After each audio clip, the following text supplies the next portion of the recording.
सभी साथियों को नमस्कार। एजुकेशन स्पेशल यूट्यूब चैनल के माध्यम से आप सभी मित्रों का बहुत बहुत स्वागत है।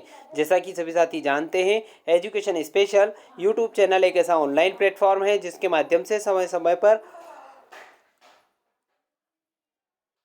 अधिकारी कर्मचारी से जुड़ी हुई महत्वपूर्ण अपडेट आप तक पहुंचाने का प्रयास इस प्लेटफॉर्म के माध्यम से किया जाता है। आज फिर एक महत्वपूर्ण वीडियो हम आपके लिए लेकर आए हैं। पूरी जानकारी इस वीडियो के माध्यम से हम बताने का प्रयास करेंगे।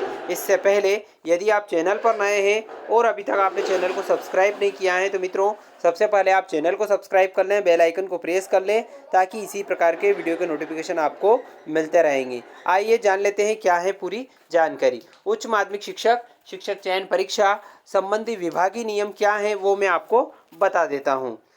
यह निर्देश उन समस्त आवेदकों पर लागू होंगे जो मध्य प्रदेश शासन स्कूल शिक्षा विभाग एवं मध्य प्रदेश शासन जनजाति कार्य विभाग के अंतर्गत उच्च माध्यमिक शिक्षक पद पर सीधी भर्ती हेतु चयन परीक्षा 2023 हेतु आवेदन कर रहे हैं।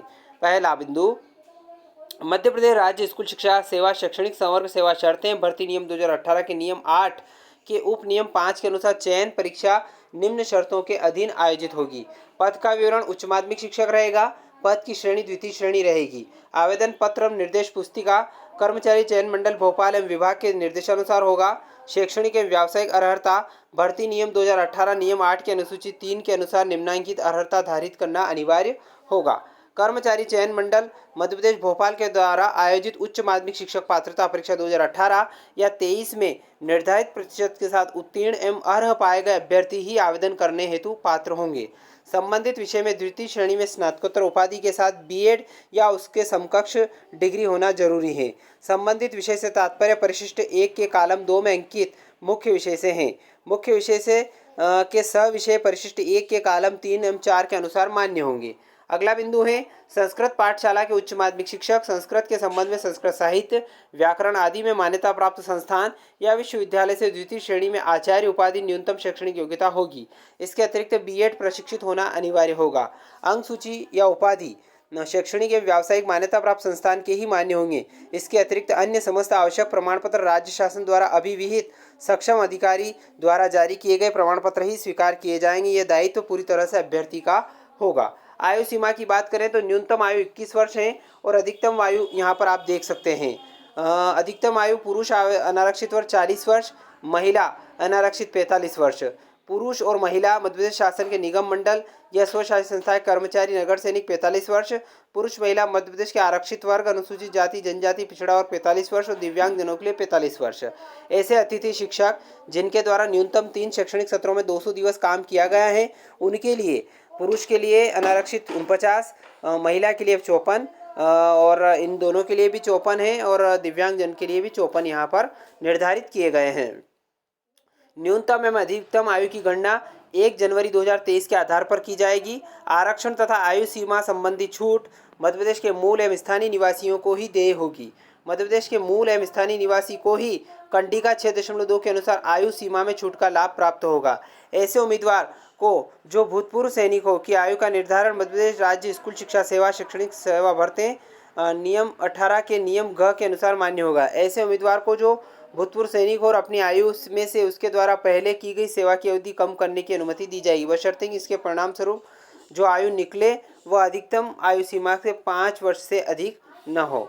यानी कि स्पष्टीकरण बता देता हूँ मैं आपको यहाँ पर कि भूतपूर्व सैनिक से अभिप्राय ऐसे व्यक्ति जो निम्नलिखित प्रवर्गों में से किसी एक प्रवर्ग में रहा हो और भारत शासन के अधीन कम से कम 6 माह तक निरंतर सेवा में रहा हो तथा किसी भी रोजगार कार्यालय में अपना पंजीयन कराने तथा शासकीय सेवा में नियुक्ति के लिए अन्यथा आवेदन पत्र देने की तारीख से अधिक 3 वर्ष की पूर्व मितव्ययिता इकाई यूनिट की सिफारिश के परिणाम स्वरूप कर्मचारियों की संख्या में सामान्य रूप से कटौती किए गए जाने के कारण जिनकी छंटनी की गई हो अथवा जिनके अतिरिक्त घोषित किया गया हो।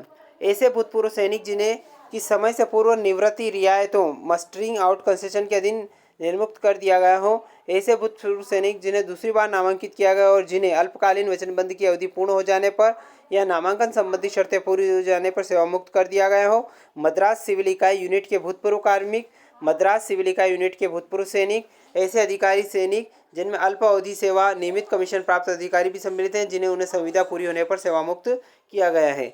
ये जानकारी यहाँ पर दी गई है, आप देख सकते हैं। इसके अलावा कुछ अन्य बिंदु भी यहाँ पर जोड़े गए हैं, वो भी आप देख सकते हैं। उनको भी इसमें संशोधन के अनुसार छूट दी गई हैं, आप देख सकते हैं।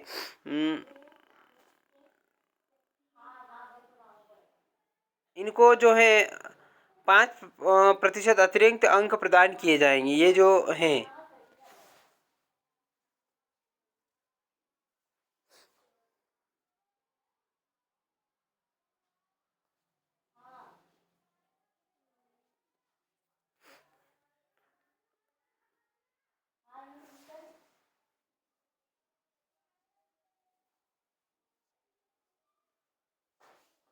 अब आरक्षण की बात कर लेते हैं। इसमें आरक्षण किस प्रकार से रहेगा। लोक सेवा आयोग अनुसूचित जातियों, जनजातियों, पिछड़े वर्ग के लिए आरक्षण क्या रहेगा।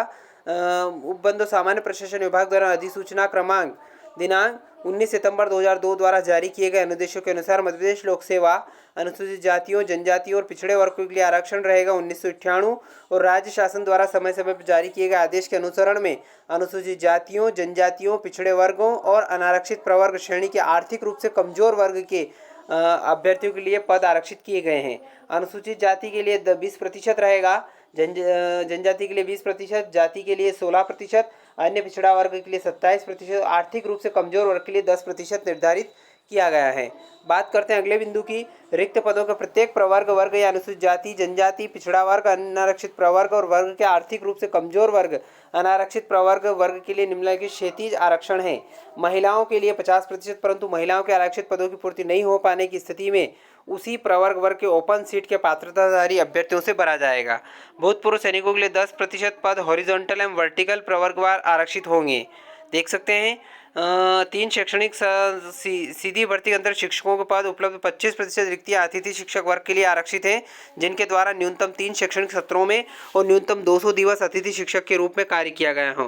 परंतु अतिथि शिक्षक के लिए आरक्षित पदों की पूर्ति न होने की स्थिति में महिला अतिथि शिक्षक के पद रिक्त होने प्रथम ओपन अतिथि से पूर्ति की जाएगी। तदुपरांत ओपन अतिथि से पूर्ति नहीं होने पर महिला अतिथि के शेष रिक्त पदों घेर अतिथि महिला पात्रताधारी और अतिथि प्रवर्ग के ओपन श्रेणी पदों पूर्ति नहीं होने पर घेर अतिथि से भरे जाएंगे। अब यहाँ दिव्यांगजन का जो आरक्षण है वो 4 प्रकार में बांटा गया है। 1.5% में दृष्टिबाधित और क्रमदृष्टि, 1.5% बहरे और कम सुनने वाले, 1.5% लोकोमोटर डिसेबिलिटी, 1.5% बहुविकलांगता, 1.5%, ये सारे इसमें शामिल किए गए हैं। इसके पश्चात है ये आरक्षण वाला मामला हो चुका है। एक चीज़ और यहाँ पे सामान्य प्रशासन विभाग द्वारा 5 जून 2018 के अनुसार संविदा कर्मी के आरक्षण के संबंध में विभाग द्वारा सक्षम स्तर से छूट प्रदान की गई है। बात करते हैं सामान्य प्रशासन विभाग द्वारा आदेश 22 फरवरी 2022 के पालनात विभिन्न वर्गों की प्राथमिकता संबंधी काल में अंकित अभ्यर्थियों के लिए प्राप्तांकों को 5% बोनस अंक प्रदान किए जाएंगे। चयन परीक्षा के लिए आवेदन करते समय संबंधित अभ्यर्थी के पास मध्य प्रदेश रोजगार कार्यालय में जीवित पंजीयन अनिवार्य होगा। परिवीक्षा एवं वेतन, बात करते हैं परिवीक्षा के लिए जो है मामला सेवा भर्ती नियम 2018 और नियम की संशोधित अधिसूचना 24 दिसंबर 2019 के अंतर्गत रहेगा। उच्च माध्यमिक शिक्षक पद रहेगा। वेतन 36,200 प्लस महंगाई भत्ता से स्टार्ट होगा। भर्ती नियम 2018 के नियम 13 के अनुसार परिवीक्षा अवधि वेतन दे होगा। इस हाल ही में शिक्षक चयन परीक्षा में अर्ह होने के लिए प्रवर्गवार न्यूनतम अंकों का प्रतिशत अनुसूचित जाति, जनजाति, पिछड़ा वर्ग, दिव्यांग व्यक्ति और आर्थिक रूप से कमजोर वर्ग के लिए 40% निर्धारित किए गए हैं और अन्य के लिए 50% यहाँ पर निर्धारण किया गया है। इस परीक्षा में चयन परीक्षा के पूर्व आवेदन पत्रों की जांच नहीं की जाएगी, अतः परीक्षा के लिए बुलाए जाने का आशय यह नहीं होगा कि आपकी उम्मीदवारी कैंडिडेचर अंतिम रूप से मान्य कर ली गई है। आवेदन पत्र में भरी गई जानकारी की सत्यता की जिम्मेदारी उम्मीदवार की होगी। समस्त प्रकार के पदों के लिए चयन परीक्षा में उत्तीर्ण उम्मीदवारों में से विज्ञापित पद की संख्या के अनुरूप मेरिट के आधार पर संबंधित विभाग द्वारा उम्मीदवार के प्रमाण पत्र में अभिलेख बुलवाए जाएंगे। जांच उपरांत यदि उम्मीदवार की योग्यता विज्ञापित पद अनुरूप नहीं पाई गई या कोई अभिलेख गलत पाया गया तो उसकी उम्मीदवारी निरस्त कर दी जाएगी। जिन उम्मीदवारों के अभिलेख एवं प्रमाण पत्र विज्ञापन अनुसार नहीं पाए जाएंगे उनका पुलिस चरित्र सत्यापन की प्रत्याशा में नियुक्ति आदेश जारी किया जाएगा। इस हेतु शपथ पत्र देना होगा। नियुक्ति के समय उम्मीदवार को जिला मेडिकल बोर्ड से स्वास्थ्य